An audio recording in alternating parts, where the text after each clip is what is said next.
So the Charlotte Hornets this season have been pretty underrated this season, standing at 28 and 24 in the East, and they are the 7th seed behind the Brooklyn Nets. So today, we're going to break down the Charlotte Hornets, talking about what's been going great for them, their downsides, and what they really need to look for, beyond the trade deadline, and even before the trade deadline, what they need to target. So what's up? I'm JDC. I do Rockets/NBA videos that you'd like to see. Drop a like down below and press the sub button. I'd appreciate it. It goes a long way. We're grinding out these videos. We got a Charlotte Hornets video today. Rockets videos, they've been doing on and off, but, we're going to experiment with something new. So, if you like this content, drop a like, press the sub button. I'd appreciate it. And let's get into the video talking about the Charlotte Hornets. So, obviously, they have the number one player in LaMelo Ball, but they also got some good supporting pieces in Miles Bridges, who's having a breakout year, averaging around 20 points per game, 7 rebounds, and 3 assists on 49 from the field and 32 from 3. So, Miles Bridges, he's the perfect running mate for LaMelo Ball because, the pick and roll and then the lob at half court from LaMelo is definitely one of the better plays they've had this season. And, they're both pretty young. LaMelo Ball, only 20 years old, and Miles Bridges being 23. LaMelo obviously being the face of the franchise as of right now, averaging 20 points per game, 7 rebounds, and 8 assists on 43 from the field and 36 from 3. So, LaMelo this season, he's been spectacular. I think he should be a throw-in for, I wouldn't say most improved, but I think he could be a throw-in, maybe even a dark horse contender for the most improved award. Comparing his last season stats, last season averaged 16 points per game, 6 rebounds, and around 6 assists. So if we're looking at it right now, he improved on 2 rebounds, he improved on 2 assists, and improved around 4 points up from last season. So pretty huge jumps from his previous numbers. His shooting splits, pretty much the same, last season 44 from the field and 35 from 3, so pretty much of the same this year. But overall, LaMelo has been playing pretty well, has been leading this team, and alongside Miles Bridges, they've been having a pretty great year. Obviously, they also have some other pieces. Gordon Hayward has been one of the better players.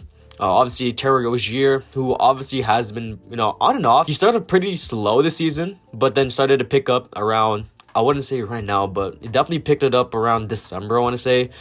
He's been averaging 18 points per game, 4 rebounds, and 4 assists on 43 from the field and 37 from 3.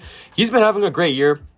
The one thing about him is that he's pretty inconsistent. Last game against Boston had 23 points, but the game against the Clippers, 10 points. So, honestly, Terry Rozier, he's a really streaky player, but I think him and LaMelo could fit well, together as the backcourt. But honestly, the Hornets have a really great starting lineup. Obviously, I think it's LaMelo Ball, Terry Rozier, Miles Bridges, Gordon Hayward, and Mason Plumlee. Now, the center position is something I really do want to address because the center position for the Hornets have been a problem for years. I think around the past years, they've been having Cody Zeller, who has been pretty okay for the Blazers this season, but isn't, an all-star caliber player that can really change the team. So if they can really go out, get maybe a Miles Turner, Christian Wood. Those are the really 2 centers I want on this Hornets team. It would really help them in the long run. Christian Wood, a good pick and roll player, someone that can, catch the lob, someone that can shoot the ball at the 3-point. He'd be a great fit on this team. And I think Miles Turner is honestly a better fit than Christian Wood. Someone that can shoot the ball, someone that can block shots, someone that can just play great defense overall. And I think Miles Turner on this team would definitely help them in the long run because I think Turner is around 24 years old, I want to say. He's pretty young for his age.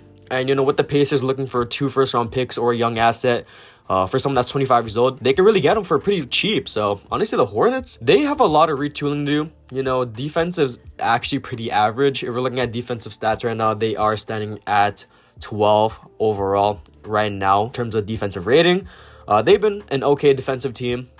Nothing too outstanding, not like, Miami Heat, but they've been holding their own. Gordon Hayward, pretty okay defender. LaMelo Ball, Miles Bridges, but their defense is pretty average. Honestly, they have a pretty good mix of vets and young players, so they're doing, most of the things right. The one thing I really want to see is a little bit more of bench depth. Now, they do have people like Kelly Oubre Jr., who has been going absolutely crazy this season, averaging 17 points per game, 4 rebounds, and 1 assist on 45 from the field and 37 from 3. I think he is the throw-in for the 6th man of the year. He's been honestly really great for them on the bench and only making $12 million this year. So him and Jalen Mcdaniels have both been pretty outstanding too.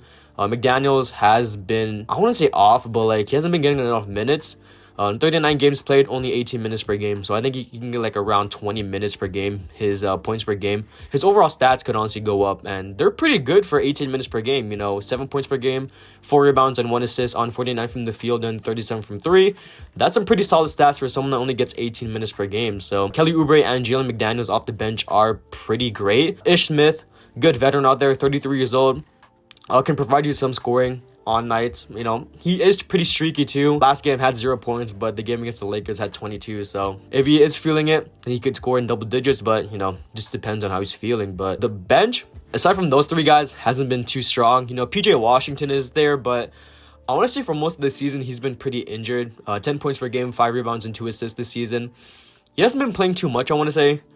And for some reason, I don't know, I feel like he hasn't played that much overall. And yeah, I think it shows, honestly. Yeah, he played in 35 games overall this season. So, honestly, I think I like PJ Washington. Definitely not as a starter, but someone that can come off the bench, give you that small ball 5. Because I know the Hornets ran him at small ball at one point this season. But, yeah, the bench, pretty strong. The rookies, JT Thor, I think he has a lot of potential. I think I saw the game against the Rockets. I think he played a couple of minutes that game, but I haven't seen too much of JT Thor.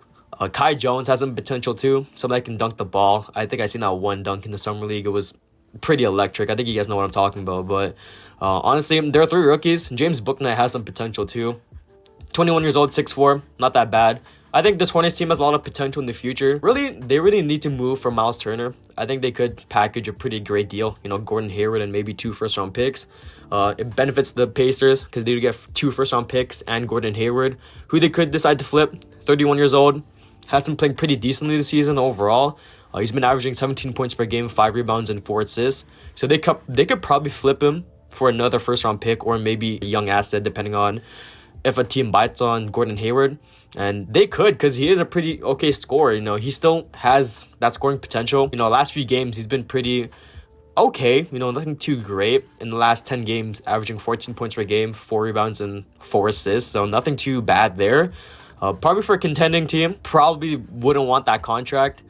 I think he is making a hefty contract. This season, he's making $29 million. A 4-year deal, $120 million contract, with the sign and trade to the Charlotte Hornets. So that's a pretty hefty contract. This year, he's making around $30 million, and next year he's making 31.5. So it's going to be interesting to see if they do decide to trade Gordon Hayward for Miles Turner alongside 2 first-round picks. If the Pacers decide to, try to make the play-in, they do have a veteran in Gordon Hayward. That could probably help them in terms of scoring. Nothing too great, with TJ Warren out. It could be possible, and then not trade Sabonis and run Sabonis at the 5 to make the play-in. But it really just depends on if the Pacers want to bite on a Gordon Hayward trade, because they could get first-round picks for Miles Turner exchange for Gordon Hayward. Yeah, honestly, the Charlotte Hornets, they're pretty great overall. I feel like they're going to be a great team overall in the future. They're borderline playoff right now. I really do have them coming into the playoffs. LaMelo is basically a borderline all-star / an all-star already, depending on, the reserves. I think the reserves are coming out tonight. I'm recording this Thursday, February 3rd, so they should be coming out tonight. If LaMelo is an all-star, good for him, but I think he is an all-star already. But this team overall, they're great. I think they're just a few pieces away from being a deep playoff push team. And overall, they have a good future. So that's the video. I'm JDC, and I'm out. Peace.